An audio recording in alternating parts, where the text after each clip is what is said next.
Айде, чакай сега върта. Чай сега дигнаме гащата. Да, тази питка що се търкари? Аз се търкунах вече. Чакай. Хайде, Алекс. Чакай. Айде. Хайде, тати. Хайде, мама, Що да така се тръгне каже, поне. да. Айде. Айде, Помня само, айде.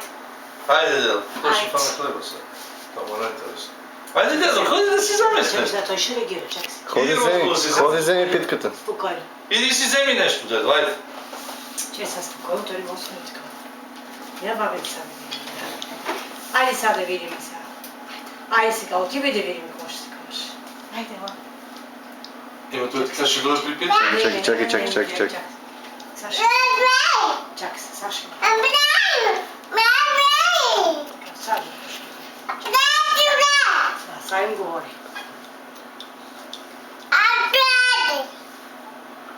Един апарат трябваше му сложим за фотограф. Чакай се.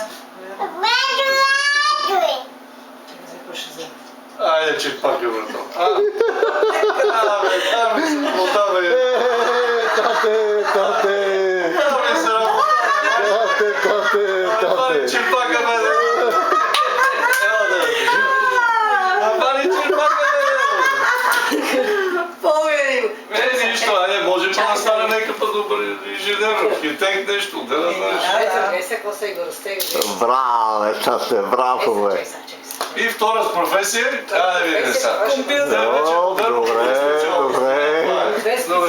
То ще трябва, там в строителството трябва и компютър вече. Чакай. Втора Чакай специалност. сега какво, чакай сега. Да. IT специалист. Да, тате. Това е между другото. Да, тате. Да. Това е като хоби. Айде сега брато да им вземе нещо друго. Какво ще вземе? Това вече тук, то така. Ето така нататък вече... И паричките, бе. Каже, аз като изуча науките ще имам и парички.